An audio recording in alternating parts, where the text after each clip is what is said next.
to use this opportunity to save millions of American children above all things. In case some of you don't realize how dire the condition is of our children's health and chronic disease in general, I would urge you to view Dr. Carlson's recent interview with Callie Means and his sister, Dr. Casey Means, who is the top graduate of her class at Stanford Medical School. This is an issue that affects all of us far more directly and urgently than any culture war issue and all the other issues that we obsess on and that are tearing apart our country. This is the most important issue. Therefore, it has the potential to bring us together. So let me share a little bit about why I believe it's so urgent. Today, 2/3, we spend more on healthcare than any country on earth, twice what they pay in Europe. And yet we have the worst health outcomes of any nation in the world. We're about 79th in health outcomes behind Costa Rica and Nicaragua and Mongolia and other countries. Nobody has a chronic disease burden like we have. And during the COVID epidemic, we had the highest body count of any country in the world. We had 16% of the COVID deaths, and we only have 4.2% of the world's population. And CDC says that's because we are the sickest people on earth. We have the highest chronic disease rate on earth. And the average American who died from COVID had 3.8 chronic diseases. So these were people who had immune system collapse, who had mitochondrial dysfunction.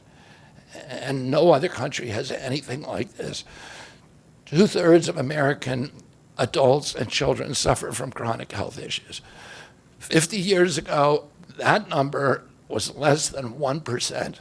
So we've gone from 1% to 66%.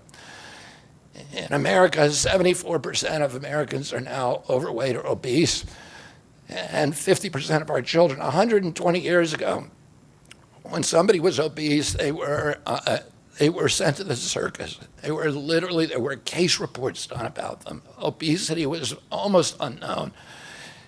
In Japan, the childhood obesity rate is 3% compared to 50% here. Half of Americans have prediabetes or type 2 diabetes. When my uncle was president, I was a boy. Juvenile diabetes was effectively non-existent.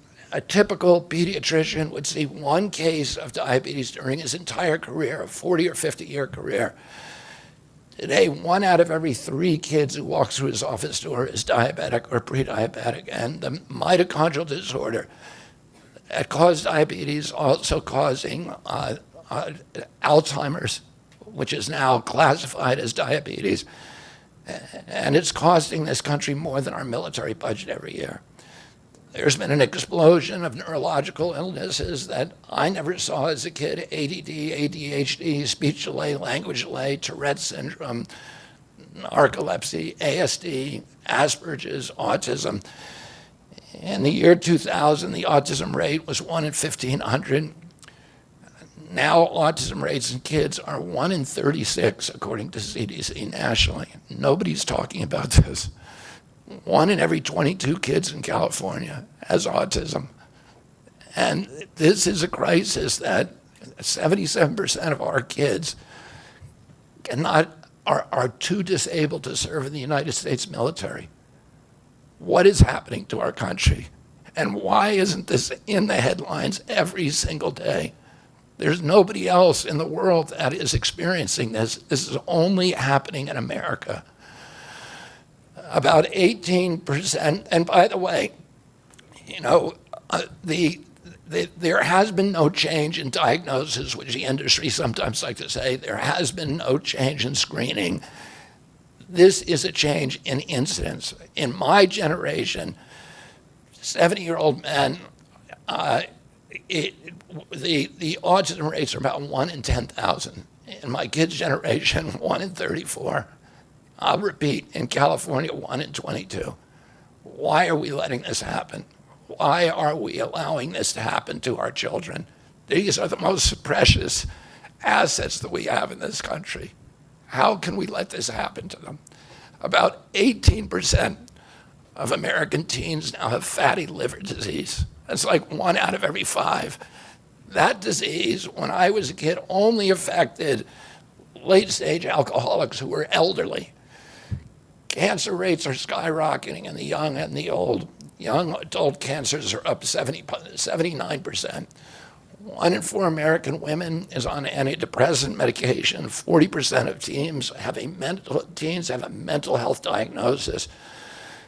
And 15% of high schoolers are on Adderall, and 500,000 children on SSRIs. So what's causing this suffering? I'll name 2 culprits.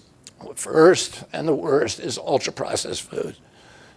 About 70% of American children's diet is ultra-processed. That means industrial manufactured in a factory. These foods consist primarily of processed sugar, ultra-processed grains, and seed oils. Laboratory scientists who many of whom formerly worked for the cigarette industry, which purchased all the big food companies in the 1970s and 80s, deployed thousands of scientists to figure out chemicals, new chemicals, to make the food more addictive. And these ingredients didn't exist 100 years ago. Humans aren't biologically adapted to eat them. Hundreds of these chemicals are now banned in Europe, but ubiquitous in American processed foods. The second culprit is toxic chemicals in our food, our medicine, in our environment. Pesticides, food additives, pharmaceutical drugs, and toxic waste permeate every cell of our bodies. The assault on our children's cells and hormones is unrelenting. To name just one problem, many of these chemicals increase estrogen because young children are ingesting so many of these hormone disruptors.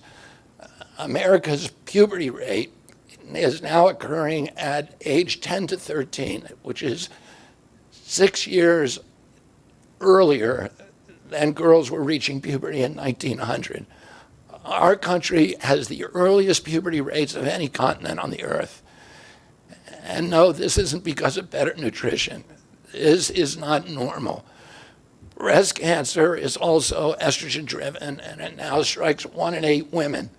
We are mass poisoning all of our children and our adults.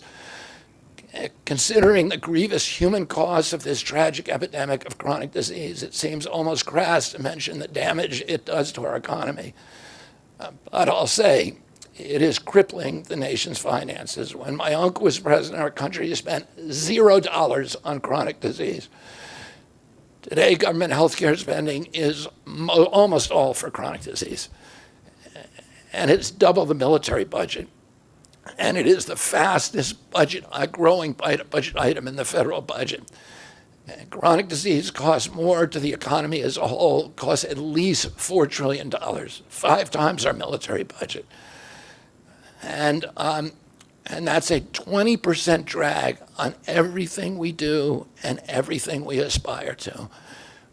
Poor and minority communities suffer disproportionately. People who worry about DEI or about bigotry of any kind, this dwarfs anything. We are poisoning the poor. We are systematically poisoning minorities across this country.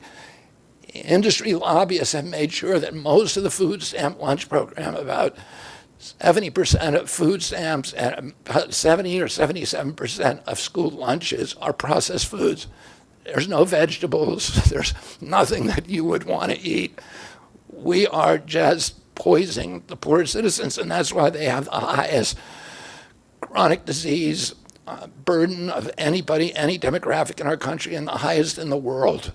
The same food industry lobbied to make sure that nearly all agricultural subsidies go to commodity crops that are the feedstock of processed food industry. These policies are destroying small farms, and they're destroying our soils.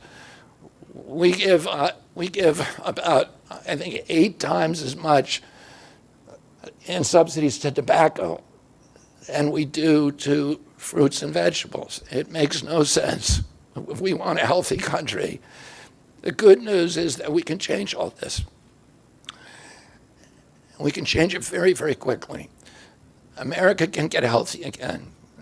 To do that, we need to do three things. First, we need to root out the corruption in our health agencies. Second, we need to change incentives in our healthcare system. And third, we need to inspire Americans to get healthy again.